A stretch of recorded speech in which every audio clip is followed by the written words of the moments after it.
स्वागत है आप सभी का आरंभ स्टडी पॉइंट चैनल पर। दोस्तों, आज हम समीक्षा अधिकारी, सहायक समीक्षा अधिकारी तथा यूपी पीसीएस प्री को ध्यान में रखते हुए करंट अफेयर्स के महत्वपूर्ण बिंदुओं को आपके सामने रखने जा रहे हैं। तो जो अभ्यर्थी यूपी पीसीएस प्री, समीक्षा अधिकारी, सहायक समीक्षा अधिकारी, लेखपाल, यूपी ट्रिपल एससी मुख्य परीक्षा, बीईओ मुख्य परीक्षा की तैयारी कर रहे हैं, तो उनके लिए यह बहुत ही महत्वपूर्ण वीडियो होगा, क्योंकि इसमें चुने गए महत्वपूर्ण करंट अफेयर्स को जो है समसामयिकी को शामिल किया गया है। तो अगर आप इसको 1 से 2 बार जो है वीडियो को देख लेंगे तो पक्का इसमें से क्वेश्चन जो है ज़रूर आपको मिलेंगे। शुरुआत करने से पहले एक अनुरोध होगा कि आरंभ स्टडी पॉइंट चैनल को ज़रूर सब्सक्राइब कर लें, ताकि आपको ऑल नोटिफिकेशन को भी सब्सक्राइब दबा लें, ताकि आपको जितने भी वीडियो क्लास प्रोग्राम ऑनलाइन आरंभ स्टडी पॉइंट द्वारा प्रोवाइड की जा रहे हैं आपको मिले और आपकी तैयारी को जो है मजबूती आधार हो प्रदान किया जाए, यानी आपके जो तैयारी है उसमें हम धार दे सकें, उसको और मजबूत कर सकें। तो आरंभ स्टडी पॉइंट को ज़्यादा समय न लेते हुए हम शुरुआत करते हैं। हमारा जो पहला बिंदु है कि मणिपुर के इम्फाल पश्चिम जिले का वह गांव जिसे अप्रैल 2019 में देश का पहला कार्बन पॉजिटिव समझौता बस्ती घोषित किया गया है, तो वो फेंग गांव है। गांव का नाम याद रखिएगा। सबसे महत्वपूर्ण इसमें जो पॉइंट है यही पूछेगा कि कार्बन, फिर से देख लीजिए, पहला कार्बन पॉजिटिव किस राज्य में? तो मणिपुर के इम्फाल राज्य में, मणिपुर में इम्फाल जो है ज़िले में। तो ये समझौता अवस्थित कार्बन, तो इन तीनों बातों को ध्यान में रखना है। मणिपुर के इम्फाल ज़िले में 2019 में पहला कार्बन पॉजिटिव समझौता बस्ती किसे घोषित किया गया? तो फेंग गांव को किया गया। इतने महत्वपूर्ण बिंदुओं को ध्यान में रखते हुए हमने यह वीडियो बनाया है, ताकि जो आने वाली परीक्षा है उसमें ज़रूर आपका जो है क्वेश्चन इसमें से सीधे जो है आपको मिल जाए। तो दोस्तों, इसको वीडियो को पूरा देखिएगा। पूरा देखने से इसमें जो महत्वपूर्ण हमने टॉपिक्स रखे हैं चुन चुन करके, तो वो आपके एग्ज़ाम में ज़रूर जो है कवर करेंगे। नेक्स्ट दे रहा है कि अप्रैल 2019 में मध्य प्रदेश सरकार ने कहाँ पर देश का पहला हीरा संग्रहालय खोजने की कोशिश की है? तो यहाँ पे हीरा टाइपिंग एरर हो गया है, तो यहाँ पे आप रखिएगा। तो देश का पहला हीरा संग्रहालय कहाँ पे हो रहा है? तो खजुराहो, छतरपुर, मध्य प्रदेश में हीरा संग्रहालय खोलने का निर्णय लिया गया है अप्रैल 2019 में। बीईओ की परीक्षा को ध्यान में रखते हुए दोस्तों, हमने देखा कि ज़्यादातर जो करंट अफेयर्स हैं वो पीछे जो है 1 साल के करंट अफेयर्स को कवर कर रहा है। तो इस बात को ध्यान में रखते हुए हम जो है अप्रैल से लेकर के और आगे जो है अभी लगभग जुलाई अगस्त तक के करंट अफेयर्स 2020 तक को हम कवर करेंगे। तो इसलिए इस बात को ध्यान में रखते हुए हम जो है थोड़ा पीछे जो है कि करंट अफेयर्स को आपके सामने रखने जा रहे हैं।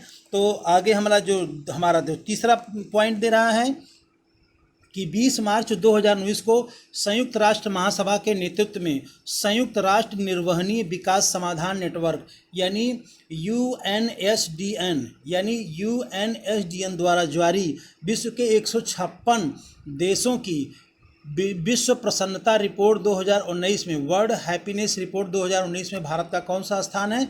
तो भारत का स्थान 140वां है।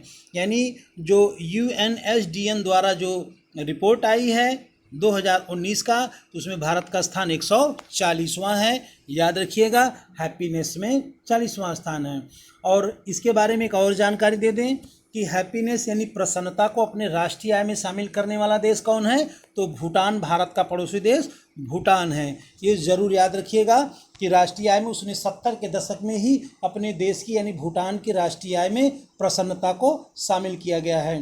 हालांकि प्रसन्नता मंत्रालय सबसे पहली बार मध्य प्रदेश सरकार ने बनाई है। इसको भी आप ध्यान रखेंगे कि प्रसन्नता मंत्रालय भारत में किस सरकार ने बनाई है, किस राज्य ने शुरू की है? तो मध्य प्रदेश सरकार ने शुरू किया है। तो ये हमारे दोनों जो महत्वपूर्ण बिंदु हमने बताए, इसको आप ज़रूर नोट कर लेंगे। नेक्स्ट दे रहा है कि आईएफसी में अप्रैल 2018 से फरवरी 2019 के बीच 2919 कोचों का निर्माण किया। वही उस अवधि में चीन में 2600 कोचों का निर्माण हुआ। इसका मतलब क्या है कि भारत जो है कोच निर्माण में अब चीन को पीछे छोड़ चुका है। तो ये इसकी संख्या दे रहा है कि कितनी कोच जो है भारत ने कब कब बनाया है। तो भारत का जो है सबसे बड़ा कोच ये जो है चेन्नई में पेराम्बूर में स्थित है, जहाँ पे कोच का निर्माण किया जाता है। नेक्स्ट दे रहा है कि हाल ही में भारत स्थित वह रेल कोच फैक्ट्री, तो ये रेल कोच फैक्ट्री यानी जो इंटीग्रल कोच यानी ICF जो हमारा चेन्नई है उसी की व्याख्या ऊपर वाली लाइन में दे रहा है, तो आप कंफ्यूज नहीं होंगे। तो चेन्नई का जो इंटीग्रल कोच फैक्ट्री है, इस फैक्ट्री का जो निर्माण की क्षमता है उसने चीन को भी पीछे छोड़ दिया, और संख्या देखा जाए तो 2919 कोचों का ये हो जाएगा। नेक्स्ट दे रहा है वर्ष 2020 में भारत में संपन्न प्रवासी प्रजाति के संरक्षण के लिए संयुक्त राष्ट्र सम्मेलन के 13वें कॉन्फ्रेंस पार्टी यानी COP का शुभंकर घोषित किया गया था। इसका नाम है गिबी। ये बड़ा ही महत्वपूर्ण क्वेश्चन है दोस्तों। ये एग्ज़ाम में जो है किसी भी एक दिवसीय एग्ज़ाम में या सिविल के भी एग्ज़ाम में आ सकता है, या तो ये समीक्षा अधिकारी में प्री परीक्षा में पूछा जा सकता है अथवा UP PCS प्री में। तो इसको ज़रूर आप याद कर लेंगे। जो 13वां कॉन्फ्रेंस COP हुआ है उसका शुभंकर गिबी है, यानी ग्रेट इंडियन बस्टर्ड, जिसे हम लोकल भाषा में गोडावड़ के नाम से जानते हैं। जो अगला हमारा बिंदु है, अप्रैल 2019 में जारी विश्व प्रेस स्वतंत्रता सूचकांक 2019 में भारत को कौन सी रैंकिंग प्राप्त मिली है? तो 140वीं रैंकिंग मिली है। भारत को प्रसन्नता में कौन से स्थान मिला है? प्रेस स्वतंत्रता में। तो प्रेस स्वतंत्रता में जो है भारत का स्थान 140वां है। बिल्कुल आप याद कर लेंगे, प्रेस स्वतंत्रता में भारत की स्थिति 140वीं है। नेक्स्ट है वह अवकाश प्राप्त भारतीय न्यायाधीश जिन्हें लंदन स्थित कॉमनवेल्थ सेक्रेटेरिएट आर्बिट्रल ट्रिब्यूनल में मई 2019 में शामिल किया गया। तो KS राधा कृष्णन, ये याद कर लिएगा। तो KS राधा कृष्णन को जो है इसमें शामिल किया गया है। हालांकि अभी हाल ही में लंदन में जो है राजा रानी जो महारानी जो क्राउन है उनके वकील के रूप में हरीश साल्वे की नियुक्ति की गई है। तो ये कंफ्यूज मत होइएगा, ये जो है ये दूसरा पॉइंट है, ये दूसरा पॉइंट है, इसलिए मैं इस बात का क्लियर कर रहा हूँ। नेक्स्ट दे रहा है 11 अप्रैल 2019 को देश के पहले मतदाता पार्क का उद्घाटन कहाँ पर किया गया? तो गुरुग्राम में होगा। पहला मतदाता पार्क कहाँ पे बनाया गया? गुरुग्राम यानी गुड़गांव हरियाणा में 11 अप्रैल 2019। एक बात और ध्यान में रखिएगा, मतदाता दिवस कब मनाते हैं? Voter day. तो 25 जनवरी को हर साल जो है हम वोटर डे यानी मतदाता दिवस मनाते हैं। नेक्स्ट दे रहा है 107वीं भारतीय विज्ञान कांग्रेस का केंद्रीय विषय क्या था? तो विज्ञान और प्रौद्योगिकी ग्रामीण विकास जो है इसका जो है केंद्रीय यानी थीम विषय था। आगे दे रहा है कि 107वीं भारतीय विज्ञान कांग्रेस 2020 का आयोजन 3 से 7 जनवरी 2020 के बीच किया गया। University of agriculture sciences campus Bengaluru. तो मैं बार बार कह रहा हूं दोस्तों, इस वीडियो में हमने महत्वपूर्ण जो पिछले वर्ष से यानी पिछले 6, 7, 8 महीनों का जो महत्वपूर्ण करंट अफेयर्स है उसे हम शामिल करने जा रहे हैं। ज़्यादातर लोग जो है जनवरी से अगस्त तक के करंट अफेयर्स को पढ़ाई कर रहे हैं या उसको ध्यान में दे रहे हैं, लेकिन आयोग देखा जा रहा है कि कभी कभी साल भर के करंट अफेयर्स को भी शामिल कर लेता है। इसलिए हम जो है 8 से 10 महीने का जो करंट अफेयर्स है मैं उसके महत्वपूर्ण बिंदुओं को आपके सामने रख रहा हूं। तो इस वीडियो को ज़रूर देखिएगा दोस्तों, और शेयर ज़रूर करिएगा ताकि जो स्टूडेंट्स हैं उनका भला हो जाए या उनको फ़ायदा मिल जाए उनकी अपनी परीक्षा की तैयारी में। नेक्स्ट बिंदु दे रहा है कि कैरी मिनाटी के नाम से लोकप्रिय वह भारतीय यूट्यूबर जिसे टाइम मैगजीन ने मई 2019 में जारी विश्व के 10 युवाओं की नेक्स्ट जनरेशन लीडर्स 2019 की सूची में शामिल किया। तो इसमें अजय नागर का नाम शामिल है। किसका नाम शामिल है? अजय नागर। इसको याद रखिएगा, ये बेस्ट यूट्यूबर के रूप में उभर रहे हैं। तो अजय नागर जो है को ये यूट्यूब ने दिया है। नेक्स्ट दे रहा है भारत का पहला विदेशी पक्षी पार्क एसएल ग्रुप द्वारा एसएल वर्ल्ड बर्ड पार्क नाम से पिछले दिनों कहां पर शुरू किया गया? तो ये मुंबई में शुरू किया गया। कहां पे शुरू किया गया है? मुंबई में किया गया है, यानी मुंबई आप टिक कर लेंगे। नेक्स्ट बिंदु है भारत में 2027 तक देश को मलेरिया मुक्त करने का तथा कब तक देश को मलेरिया को जड़ से खत्म करने का लक्ष्य है? तो 2030 2030 जो है मलेरिया को जड़ से समाप्त करने का लक्ष्य है। हालांकि मलेरिया मुक्त करने का जो टारगेट है वो 2027 यानी 3 साल और दिया गया है, ताकि जड़ से पूरी तरह से भारत में मलेरिया को ख़त्म कर दिया जाए। आपको पता होना चाहिए दोस्तों कि मलेरिया के लिए क्विनाइन का जो है इस्तेमाल होता है, जो कि सिनकोना के वृक्ष की छाल से पाया जाता है, और हाल के वर्षों में केमिकल द्वारा भी इसकी दवा बनाने की प्रक्रिया शुरू की गई है। आगे बढ़ते हैं। नेक्स्ट दे रहा है कि संयुक्त राष्ट्र महासचिव एंटोनियो गुटेरस ने किस भारतीय अभिनेत्री को 17 वैश्विक सतत विकास लक्ष्य का एडवोकेट पिछले दिनों नियुक्त किया? तो इसमें जो है दिया मिर्जा को जो है किया है। ये अभिनेत्री हैं दिया मिर्जा। तो 17 वैश्विक सतत विकास लक्ष्य याद रखिएगा। 17 वैश्विक ग्लोबल सस्टेनेबल डेवलपमेंट यानी ग्लोबल यानी जीएसडी टारगेट का जो एक तरह से एडवोकेट हैं, उसका एम्बेसडर हैं, उसके प्रचारक हैं। तो ये जो है दिया मिर्जा होंगी। या ये भी हमें महत्वपूर्ण होना चाहिए कि जीएसडी क्या है, एसजीडी क्या है। तो ये जीएसडी के अंतर्गत जो है 17 जो है टारगेट रखे गए हैं 17 टॉपिक पे, और ये 2030 तक जो है इसको पाने का उद्देश्य है। नेक्स्ट है, पिछले दिनों प्रधानमंत्री मोदी द्वारा कहाँ पर सावनी जल परियोजना की शुरुआत की गई? तो ये गुजरात होगा। सावनी याद रखिएगा, एक मिनट सॉरी, सावनी जल परियोजना की शुरुआत कहाँ हुई है? गुजरात में। गुजरात का जो पश्चिमी और उत्तरी हिस्सा है वो शुष्क है, वहाँ पानी की कमी रहती है, तो इसीलिए वहाँ पे जो है सावनी परियोजना की शुरुआत की गई है। नेक्स्ट दे रहा है कि दृष्टिबाधित लोगों की सहायता के लिए किस आईआईटी द्वारा रोशनी नामक ऐप लॉन्च किया गया? तो आईआईटी रोपड़ द्वारा जो है, ये हरियाणा में होगा, रोपड़ द्वारा जो है पंजाब में है आईआईटी रोपड़। तो यहाँ पे रोशनी नामक ऐप लॉन्च किया गया है। किसके लिए? जो दृष्टिबाधित हैं, यानी जिसको दिखाई नहीं देता है, उसके लिए रोशनी नामक ऐप लॉन्च किया गया है। नेक्स्ट दे रहा है कि तमिलनाडु के पश्चिमी घाट में पाई जाने वाली वह तितली जिसे राज्य की आधिकारिक तितली प्रजाति हाल ही में घोषित किया गया है, तो तमिल योमैन को, इसको ध्यान रखिएगा, तमिल योमैन को जो है यह दर्जा दिया गया है।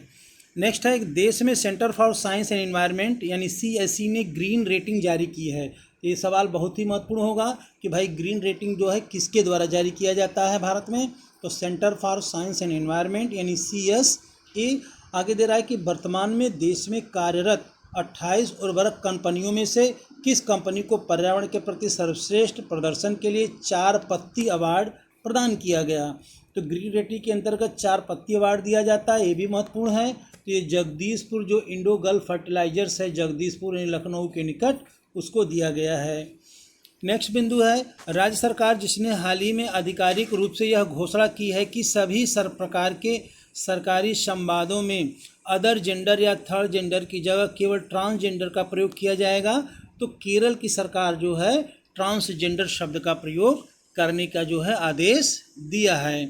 नेक्स्ट है, दक्षिण मध्य रेलवे ने आंध्र प्रदेश के किन 2 स्टेशनों के बीच हाल ही में 6.6 किलोमीटर की सबसे लंबी विद्युतीकृत सुरंग का निर्माण किया है?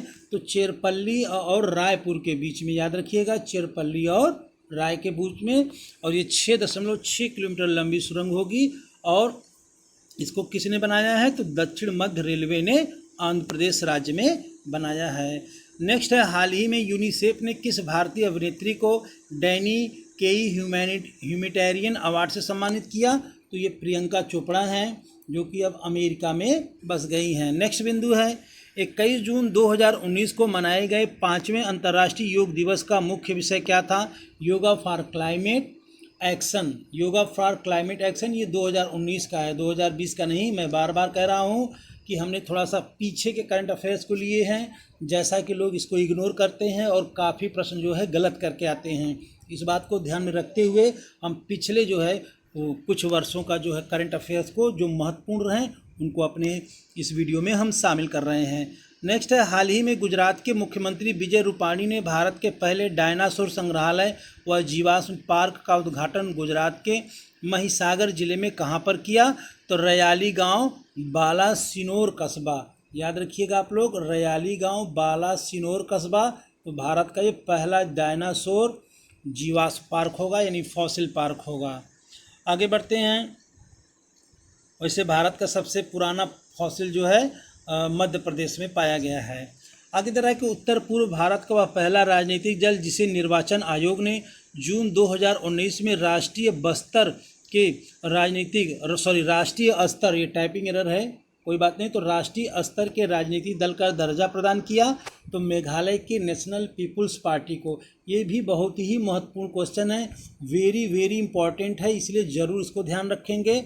पार्टी का नाम है मेघालय की जो है नेशनल पीपुल्स पार्टी, यानी अब जो राष्ट्रीय स्तर के दल हो जाएंगे, कितने हो जाएंगे, तो 8 हो जाएंगे। 8 का नाम आपको ध्यान से याद कर लीजिए क्रम से। बीजेपी, भारतीय जनता पार्टी सबसे बड़ी पार्टी अभी है, कांग्रेस, सीपीआई, सीपीआईएम, बसपा यानी बीएसपी, बसपा जो मायावती जी की पार्टी है वो भी राष्ट्रीय स्तर की पार्टी है। इसके अलावा जो है एनसीपी, शरद पवार की जो पार्टी है। इसके अलावा तृणमूल कांग्रेस, और 8वीं जो पार्टी है नॉर्थ ईस्ट की, तो ये नॉर्थ ईस्ट की पहली पार्टी है। ये सवाल पूछ सकता है कि नॉर्थ ईस्ट की पहली पार्टी जिसे राष्ट्रीय स्तर का दर्जा दिया गया है, तो मेघालय में जो है ये पार्टी का नाम है नेशनल पीपुल्स पार्टी। इसका चुनाव चिन्ह क्या है, पुस्तक यानी बुक है। ये भी बहुत पूछ सकता है, इसलिए मैं कह रहा हूँ ये क्वेश्चन वेरी वेरी इंपॉर्टेंट है और ये किसी भी परीक्षा में ज़रूर पूछा जा सकता है। नेक्स्ट बिंदु है मध्य प्रदेश के बैतूल जिले में स्थित वह गांव जिसे देश का पहला सौर रसोई वाला गांव घोषित किया गया, तो बांचा गांव है। ये भी बड़ा महत्वपूर्ण है क्योंकि पूरी तरह से सौर रसोई यानी सूर्य ऊर्जा से जो खाना बनता है उसके लिए ये बात कर रहा है। एक तरह से रिन्यूएबल एनर्जी को बढ़ाने की बात कर रहा है, सोलर एनर्जी की बात कर रहा है। नेक्स्ट बिंदु दे रहा है कि गाँव में स्थित सभी 75 घरों में भोजन बनाने के लिए, यानी उस गांव में 75 घर हैं और सभी घर जो है सौर ऊर्जा वाले चूल्हों का उपयोग कर रहे हैं। इसलिए एक तरह से यह गांव जो है किचन के द्वारा जो है यानी भोजन पकाने के लिए कार्बन उत्सर्जन बिल्कुल ज़ीरो कर रहा है। चलिए आगे बढ़ते हैं। अगला दे रहा है कि जून 2020, देखिए आपके सामने है कि जून 2020 20 जून 2019 में जारी 163 देशों के विश्व शांति सूचकांक, इसको याद रखिएगा, विश्व शांति सूचकांक में भारत की रैंकिंग तो 141वीं है। हैप्पीनेस में 140वीं है, तो शांति में 141वीं, तो निकट हैं। ज़रा इसको ज़रूर ध्यान देंगे, कन्फ्यूज़न नहीं होना चाहिए। नेक्स्ट बिंदु है विश्व जनसंख्या प्रक्षेपण 2019 के अनुसार किस वर्ष 2019 के अनुसार किस वर्ष तक भारत की जनसंख्या चीन से अधिक हो जाएगी, तो ये 2027 तक होगा। टाइपिंग एरर पे नहीं जाएंगे दोस्तों, आप जो है अपने क्वेश्चन जो है को ध्यान में रखेंगे। तो 2027 तक भारत की जनसंख्या चीन को पीछे छोड़कर विश्व में पहले स्थान पर हो जाएगी। भारत की जनसंख्या वर्तमान में लगभग 1.25 करोड़ से अधिक है। हालांकि सर्वे जो है जनगणना 2021 में जो है रिपोर्ट आएगी तो सही स्थिति का पता चलेगा, और 10 वर्षों पे जनगणना होती है। और चीन की जनसंख्या लगभग 145 करोड़ के आसपास है। तो चूँकि वहाँ वन चाइल्ड पॉलिसी के कारण वहाँ पर जो है जनसंख्या तेज़ी से गिरावट आई है। हालांकि चीन ने जो है वन चाइल्ड पॉलिसी को त्याग दिया है। चलिए आगे बढ़ते हैं हम लोग। नेक्स्ट बिंदु दे रहा है कि 12 जुलाई 2019 को यहाँ पर बाबा गुरु नानक अंतर्राष्ट्रीय विश्वविद्यालय का शिलान्यास कहाँ किया गया, तो नानक साहब पंजाब प्रांत पाकिस्तान में जो है सिखों के लिए जो है एक तरह से जो गुरु बाबा नानक जी हैं उनके नाम से अंतर्राष्ट्रीय विश्वविद्यालय शुरू कर रहा है 12 जुलाई 2019 को। तो ये कन्फ्यूज़ करेगा कि भारत में बन रहा है कि पाकिस्तान में, तो याद रखिएगा ये पाकिस्तान वाले पंजाब में बनाया जा रहा है। नेक्स्ट है सुप्रीम कोर्ट का वह पूर्व न्यायाधीश जिन्हें जुलाई 2019 में सिंगापुर इंटरनेशनल कमर्शियल कोर्ट का न्यायाधीश नियुक्त किया गया, तो जस्टिस सीकरी। ये भी इम्पॉर्टेंट क्वेश्चन हो सकता है। जस्टिस सीकरी एक महत्वपूर्ण पद पर सिंगापुर में इनकी नियुक्ति हुई है। आगे है कि भारत का वह राज्य जिसे हाल ही में 261.97 मेगावाट क्षमता के रूफटॉप और सौर ऊर्जा की स्थापना कर देश में शीर्ष स्थान प्राप्त किया है, तो गुजरात। याद रखिएगा, सौर ऊर्जा स्थापित क्षमता में राजस्थान पहला है, गुजरात दूसरा हो सकता है, लेकिन अभी जो है सौर ऊर्जा स्थापित क्षमता में गुजरात रूफटॉप में पहले स्थान पर हो गया है।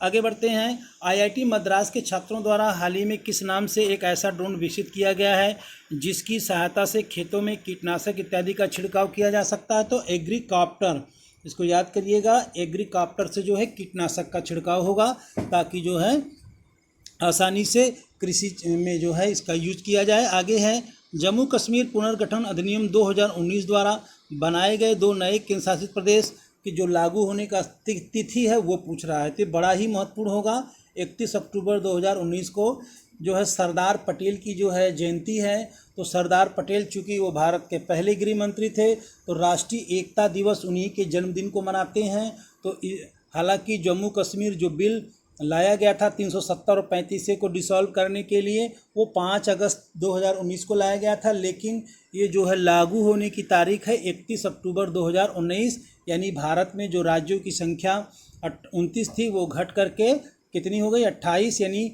जम्मू कश्मीर के दो पार्ट कर दिए गए, पहला लद्दाख और दूसरा जम्मू और कश्मीर। तो यूटी की संख्या 9 हो गई थी, अब घटकर फिर 8 हो गई है क्योंकि दादरा नगर हवेली और दमन दीप को मर्ज कर दिया गया है। तो 8 राज्य और 28 केंद्र शासित प्रदेश हैं। तो सरदार पटेल के महत्व को, उनके जन्मदिन को, वो चूँकि पहले गृह मंत्री थे तो भारत को एक संघ बनाने में, संगठित करने में, यूनियन बनाने में सरदार पटेल का बहुत ही महत्वपूर्ण भूमिका थी। इस बात को ध्यान में रखते हुए उनकी जयंती को ही जम्मू कश्मीर और लद्दाख को जो है एक नए केंद्र शासित प्रदेश के रूप में उसी दिन जो है ये लागू किया गया। तो 31 अक्टूबर 2019 राष्ट्रीय एकता दिवस, इस बात को जरूर याद करेंगे। बिल लाने की तारीख होगी ये तो संसद में, वो 5 अगस्त है, ये भी याद रखिएगा। नेक्स्ट है, किस राज्य ने निर्मित कर्नल चेवांग नेशनल सेतु का हाल ही में रक्षा मंत्री राजनाथ सिंह ने उद्घाटन किया? तो ये लद्दाख केंद्र शासित प्रदेश में होगा, याद रखिए, कर्नल चेवांग के नाम से जाना जाता है। नेक्स्ट है, 18 सितंबर 2019 को केंद्र सरकार ने किस तरह के सिगरेट के निर्माण, वितरण और इस सब पे प्रतिबंध लगाया? तो ई सिगरेट जो होता है इसका प्रचलन बड़े बड़े महानगरों में हो रहा था, युवाओं का कैरियर बर्बाद हो रहा था, सरकार ने इस पर प्रतिबंध लगा दिया है। नेक्स्ट दे रहा है कि केंद्र शासित प्रदेश जम्मू कश्मीर के पहले उपराज्यपाल का कार्यभार 21 अक्टूबर 2019 को किसने ग्रहण किया था? तो गिरीश चंद्र मुर्मू ने। गिरीश चंद्र मुर्मू, याद रखिएगा, जम्मू कश्मीर के पहले लेफ्टिनेंट गवर्नर यानी उपराज्यपाल थे और इनकी नियुक्ति 21 अक्टूबर 2019 को हुआ और इन्होंने 1 साल के भीतर ही त्यागपत्र दे दिया और वर्तमान में इनको जो है CAG जो है बना दिया गया है, ठीक है। और एक तरह से जो है इन्होंने 1 साल का ही समय बिताया और वर्तमान में जो है पूर्व केंद्रीय मंत्री जो सिन्हा जी हैं, सिन्हा जी को जो है जम्मू कश्मीर का दूसरा उपराज्यपाल बनाया गया है। तो आगे बढ़ते हैं हम लोग। वह राज्य सरकार जिसने ड्रिंक फ्रॉम टैप मिशन, प्रत्येक घर में 24 घंटे पाइप गुणवत्ता पेयजल की आपूर्ति करने पर संयुक्त राष्ट्र बाल कोष के साथ एक लेटर ऑफ अंडरस्टैंडिंग के लिए समझौता किया? तो उड़ीसा सरकार ने, उड़ीसा भी जो है अपने सोशल कार्यक्रमों के लिए जाना जाता है और काफ़ी तेज़ी से प्रगति कर रहा है। हालांकि उसका बहुत सारा एरिया ट्राइबल है जो कि अभी भी बहुत पिछड़ा है। उसका सबसे पिछड़ा एरिया कालाहांडी और बोलानगिरी क्षेत्र है। नेक्स्ट है, 2019 बैच के परिवीक्षाधीन सिविल सेवकों के लिए केंद्र सरकार का पहला कॉमन फाउंडेशन कोर्स किस नाम से? तो स्टैचू ऑफ केवटिया में, स्टैचू ऑफ यूनिटी में शुरू किया गया। यानी एक तरह से ये प्रोग्राम है, फाउंडेशन प्रोग्राम है केवटिया में, यानी केवटिया ज़िले में, केवटिया जगह का नाम है और ये स्टैचू ऑफ यूनिटी यानी सरदार पटेल की जो प्रतिमा है उनके निकट ही ये शुरू किया गया कोर्स। नेक्स्ट है, 21 से 23 नवंबर 2019 के बीच भारत में पहली बार ग्लोबल बायो इंडिया 2019 शिखर सम्मेलन कहाँ हुआ? तो ग्लोबल बायो इंडिया 2019 का शिखर सम्मेलन नई दिल्ली में आयोजित हुआ। ये पहली बार है इसलिए महत्वपूर्ण होगा। नेक्स्ट है, विश्व प्रसिद्ध राजस्थान का वह संगमरमर जिसे यूनेस्को ने पिछले दिनों विश्व विरासत सूची में यानी ग्लोबल हेरिटेज में शामिल किया। तो ये मकराना संगमरमर और ताजमहल वगैरह जो महत्वपूर्ण जो धरोहर या संपत्तियां बनाई गई हैं वो सफ़ेद मार्बल से, तो वो मकराना मार्बल सफ़ेद संगमरमर के लिए फेमस है राजस्थान में, तो उसे विश्व विरासत में जगह दिया गया है यूनेस्को द्वारा। आगे बढ़ते हैं कि जोधपुर वायुसेना स्टेशन पर कारगिल दिवस के अवसर पर विंग स्काई डाइव जब पूरा करने वाले इंडिया के एयरफोर्स के पहले पायलट तो विंग कमांडर तरुण चौधरी, ये भी इम्पॉर्टेंट हो सकता है। एग्ज़ाम के पॉइंट ऑफ व्यू से। नेक्स्ट है, हाल ही में प्रतिष्ठित विज्ञान पत्रिका नेचर द्वारा भारत के किस संस्थान को विश्व के शीर्ष 10 स्थानों की सूची में 7वां स्थान प्रदान किया? तो JNU यानी जवाहरलाल नेहरू उच्चीकृत वैज्ञानिक अनुसंधान केंद्र बेंगलुरु, ये दिल्ली वाला नहीं है, बेंगलुरु वाली संस्था है, उसकी बात कर रहा है। नेक्स्ट दे रहा है कि हाल ही में स्थानीय लोगों के लिए 75% निजी नौकरियों को आरक्षित करने वाला देश का पहला राज्य है, तो आंध्र प्रदेश सरकार की है। हालांकि ये जो है तर्कसंगत नहीं है, ये सुप्रीम कोर्ट में चैलेंज कर दिया जाएगा, क्योंकि ये फंडामेंटल राइट को एक तरह से डिस्टर्ब कर रहा है। तो इस प्रकार से दोस्तों हमने जो है समीक्षा अधिकारी और UPPCS को, हालांकि ये सब परीक्षाएं नज़दीक हैं, तो इन परीक्षाओं को ध्यान में रखते हुए ये करंट अफेयर सीरीज और यूपी समीक्षा अधिकारी के लिए हिंदी की सीरीज जो है तेज़ी से चला रहे हैं। आप लोगों से अनुरोध होगा कि इस पूरे वीडियो को देखें और अपनी परीक्षा में जो है बेहतर अंक और स्कोर पाने की कोशिश करें, और इस वीडियो